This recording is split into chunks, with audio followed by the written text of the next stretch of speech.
body dysmorphia and body image issues are very real. In fact, I would say almost everybody has body dysmorphia and body image. So what can we do for these problems? Well, also know that there is really no such thing as the perfect body. And to have good body and strength, it takes a lot of time and dedication and discipline. And basically a lot of time and dedication. It takes a very long time to even be pretty good. In fact, what you have to focus on really, if you're choosing this route, is just improving, getting better over time.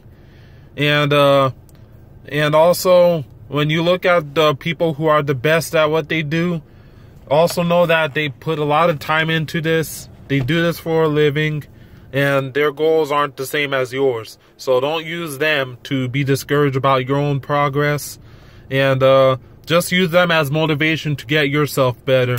When you see you're not looking like these Mr. Olympias or these models or these other people, don't get discouraged about yourself.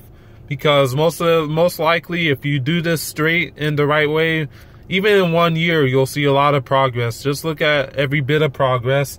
1 year will turn to 2 years, will turn to 3 years. And by the 3 and 5 year mark, you're already better than 99% of people who aren't pursuing it.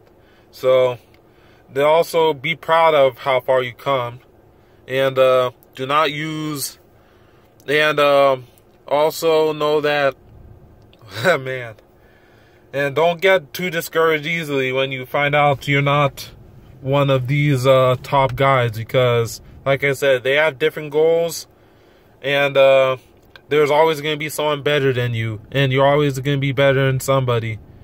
And also, what I'm trying to go at is, don't use your physique or your strength as self-worth. As in, don't find yourself completely worthless if you're not these things. Because there's more to a person than what they look like or how strong they are.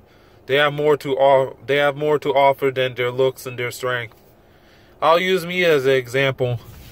I use my strength a lot as for self-worth.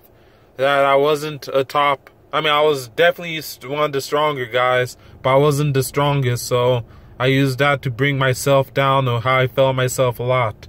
But now I'm using looking at the top people, looking at, like I always do, because I eventually want to be the best if I can. And I don't use them to discourage myself. I use them as motivation, because I channel that into, man, this person did that. I want to either catch up or eventually top, because I use people better as motivation as, man, if I didn't look at these top guys or look at these people on motivation, I wouldn't be where I am. But at the same time, I do not use these guys anymore to think little of myself, because I don't look a certain way or I cannot do what they do. But in the grand scheme of things, whether I would say natural or not natural, I'm doing what most people can't at this stage already. And as far as body image issues, to be honest, body image kind of wasn't there for me, because I don't consider myself an ugly guy. And as far as physique, I kind of hit my physique goal early, and my physique got better early. In fact, I hit one of my craziest physiques when I was 21. I was 250 pounds at 6 foot, mostly lean, and I was pretty strong. That's already a physique goal. Who doesn't want to be 250 pounds and lean? Not that tall, not that short either. So body dysmorphia wasn't there. And even aesthetics, I was the aesthetic guy before. I was 210 pounds at 19 years old. Almost very, very cut, very lean, striations and stuff. 13% body fat. So body image wasn't there. It was just strength. I had strengthorexia. That's what I had. I was never strong enough. Even if I was the strongest in my college, one of the strongest for my age, one of the strongest in the state, especially for doing it naturally, I wasn't a top guy. So I always felt little in myself. And then other things weren't good either. I wasn't, even with all the strength and muscle and good look, I wasn't very confident. So that was another issue of mine. And that's something that got better with age and knowing myself more and accepting myself. But anyway, I just want to add that those do not bully people for what they look like, because it's actually very insecure of you to bully people for what they look like. And you can't use people's weak points against them. That shows that you're a small human being. That's very weak of you, because that person's actually struggling, looking a certain way. And that person can't use what people don't have against them. And what you have or may have is a privilege. It could be taken right away from you. So it shows, if you want to pick on somebody for their weakness, especially for what they look like, or you want to be nice or mean to someone for what they look like, you have a lot of problems and you have a lot to learn, and you're going to be taught a lesson one day. And yeah, what else am I going to say? Body image. And this is why I believe most of you, I mean, unless you want to be the best ever, I'm talking about the general population. You could build a good body naturally. You could build good strength naturally. I didn't think I could get this far as I did naturally, but I did. And it just takes a lot of time, a lot of strength, a lot of dedication, and a lot of years. Anyone could do it naturally.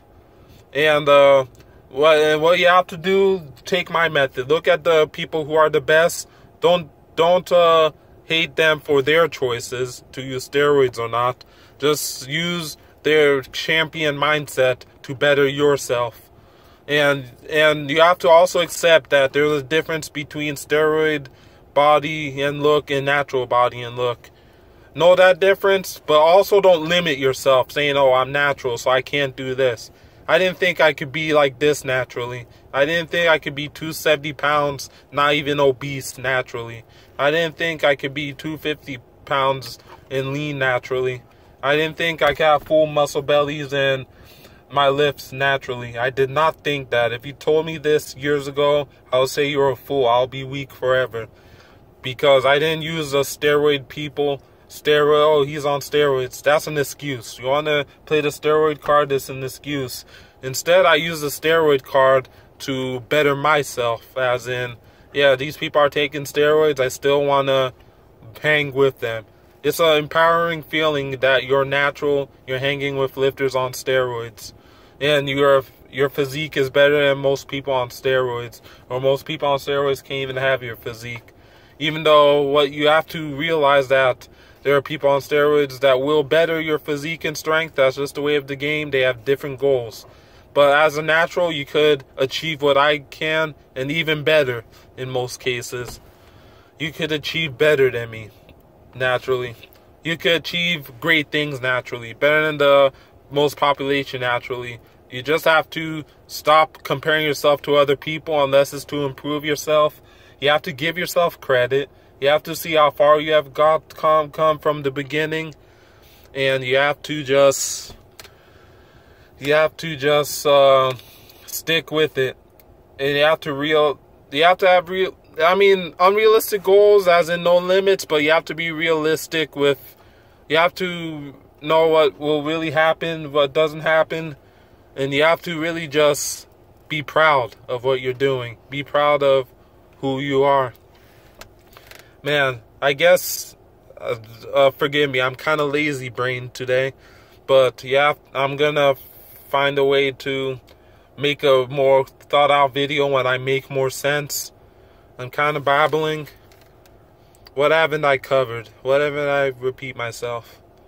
But yeah, what I want to really say is body image. Don't make fun of people for what they look like. It's really bullying and it's cowardice. Don't be nice to people based on what they look like. You could really do it naturally. It can be done. I have done it. So can you. You can even achieve better. I want you to achieve better. Just spend a lot of time. I've spent a biblical amount of time on this. That's why I get to where I am. I didn't think I can do it. And a better video will come when I'm making more sense and don't sound like an imbecile. But you get the point.